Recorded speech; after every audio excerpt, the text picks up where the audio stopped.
Thank you, Natesh. Now we would like to open a discussion. Does anyone have a question?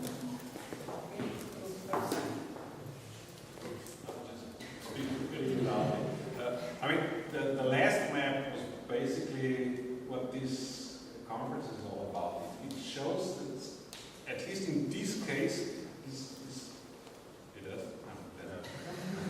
You can hear me. Yeah. I mean, at least in this case, these old administrative borders that don't exist anymore are still in the people's minds. Okay, I mean, their mental. The way they draw the border doesn't correspond with the official border all the time. They stick to the rivers sometimes, even though the river was not the border all the time. And sometimes in the mountains it's hard to draw the line. If you have a river, you just follow the river. If it's somewhere in the mountains, you just kind of have a problem drawing it. But it's basically the Austrian provinces. It's the Tripoli, this is the old Hungarian border. This brown area is basically South Syria.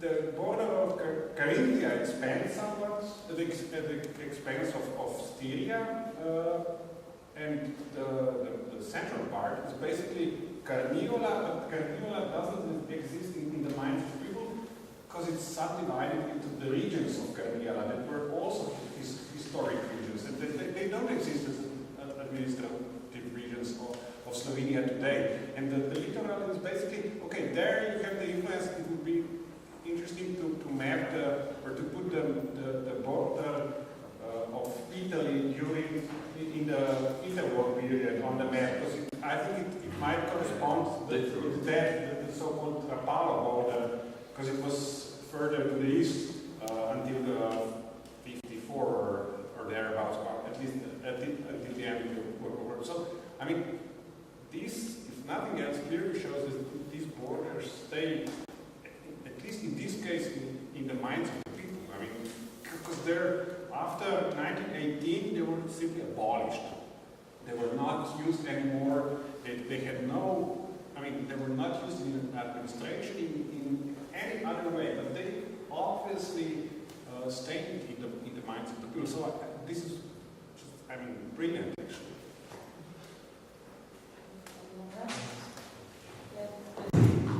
Just a comment.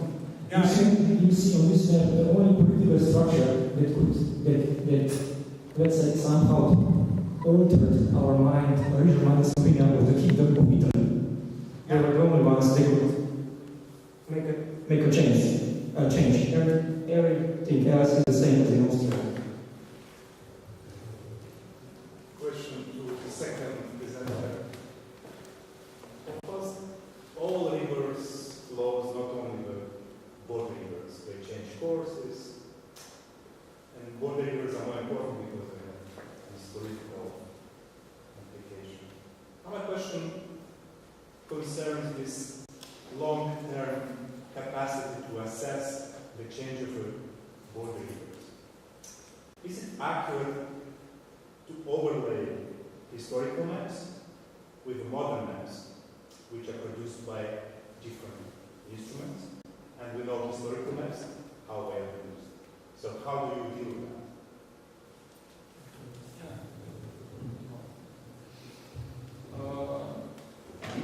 Yeah, of course, we were aware of these different methods for producing these maps.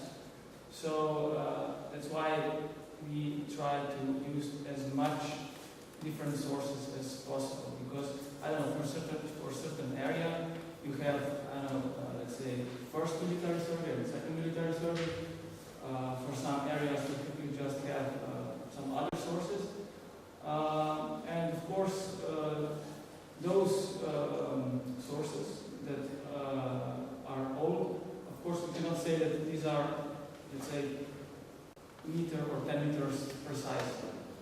It's just for a more or less illustration to see that the river really is dynamic thing, and when comparing such old maps, it is also important to, let's say, to be careful for points or lines that do not change. Let's say when you compare different maps, usually crossroads, maybe churches, top of the mountains, such places that really needs to be checked if they are, how do you say, well referenced.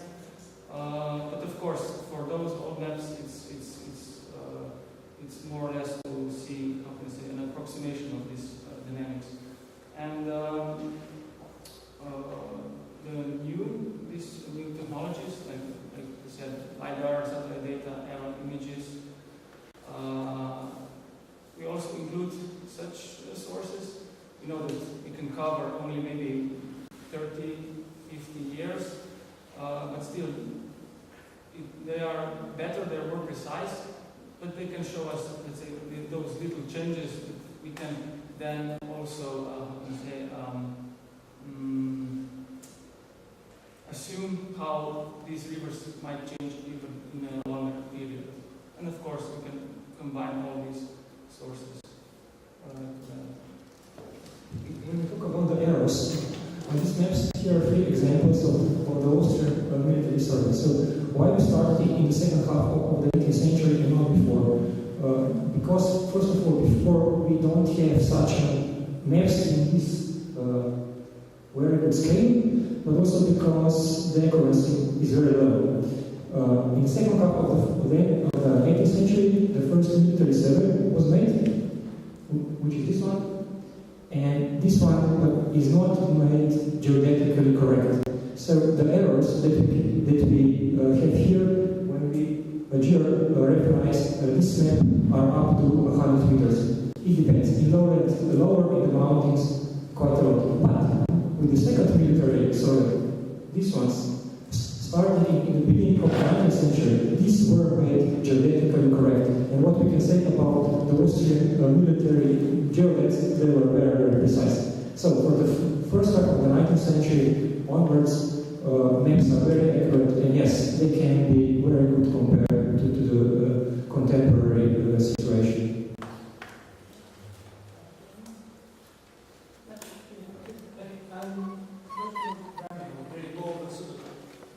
Comment. I mean, I really like this idea of using shifting borders from a noun to a verb, because I think it gives us a very different way of looking at borders. When you think about the earlier papers that we had this morning about this, it's where is the border and through the border, whereas this seems to be much more about how is the border used and access to the border and access across the border, and the way in which access can be restricted and denied, and the way in which it can be used.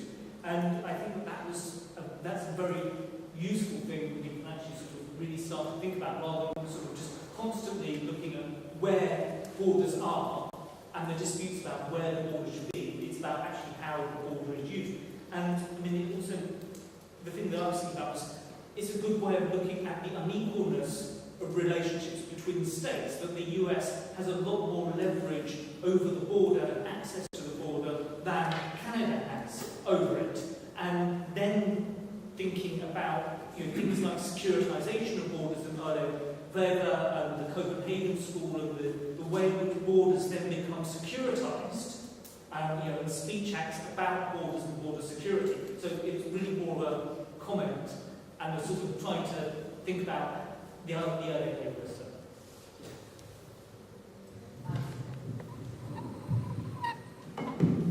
Yeah, I mean, it's to me what is interesting is that this border isn't really existent for the most part. If you look at where the line actually is inconsequential when it comes to the US-Canada border, because at least when it's in the Great Lakes, because the only things that mark the border are the shipping channel. And so you don't actually there's no drama to crossing this border. But the drama is sort of in where the border actually begins, right? So you start, I mean, for me, it's also a perception thing, and I'd like to go back and do a perception analysis of where people feel the border is. Because if you speak with people who are, in their 50s and 60s, for them the border was just about crossing over. But in the last 10, 15 years, it's a real place.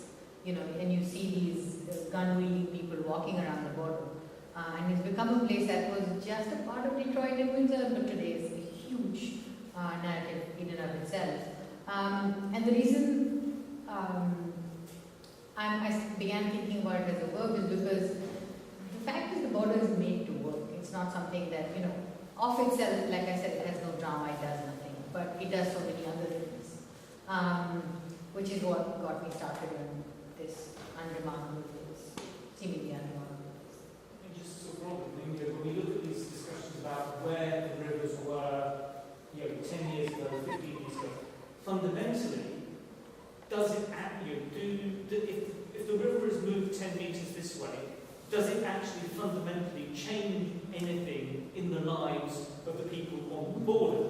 Whereas, for example, something like the imposition of a security regime on a border does change the lives of people. And so I think there's that use of the border is sometimes more telling than where the border is. Yeah.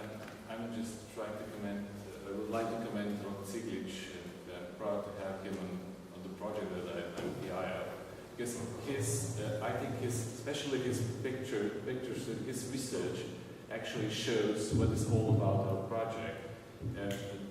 I will go back just to remind, the basic idea is to see the relationship between the border and the river as a natural phenomenon, and to show that the river has its voice. It's there, it's an active element. And by being an active element, it forces people living around it to interact with the river and with themselves. And it was really clear how they had to, especially this drama. Yesterday, we had the paper, unfortunately it was not there for discussion, our colleague Čuček was describing this border disputes on the river Drava that were very much present. But as we can see now, that's how it were, but it's also still, the environment has been changed due to electricity plants. And is this section or is it before that? This is a whole apartment. Here is the Ormož,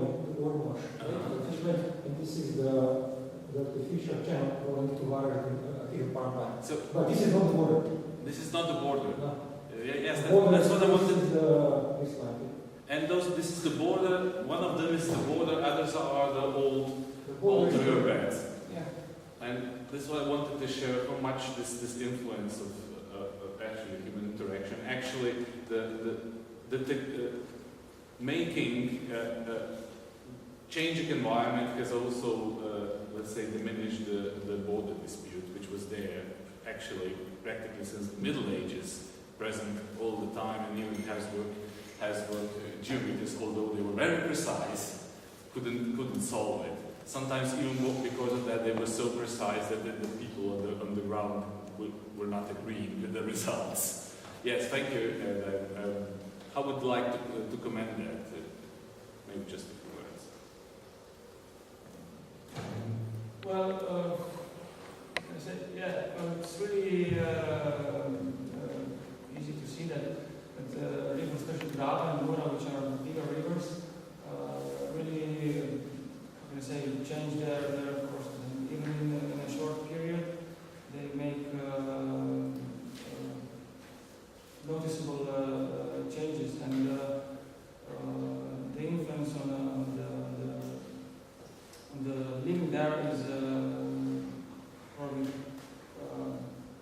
but it does have influence. For example, Anna, we were also discussing about, for example, nowadays this is a dispute, let's say, how to set a border correctly, but actually maybe this dispute between Slovenia and Croatia should be turned into a project, how to leave enough space for a river to live its own life. Yes, actually. Yeah, and it's very good to see. let's say, really necessary project, let's say. We should acknowledge rivers, it's there. We should not see we you're drawing imaginary lines and say, where is the river? Here, we were also discussing the river border as not being a noun and being a verb.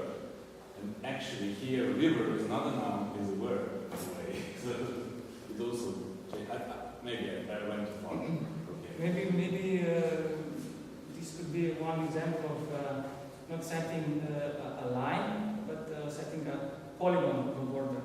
So. I have a question for Matthias. Your presentation, which was quite fascinating, is kind of put me in mind of the sort of cognitive maps, humorous cognitive maps that you find on Facebook, shared infinitely. You know, the world as seen by the Americans, or the world as seen by the Russians. This is where the drink is. This is where the women are.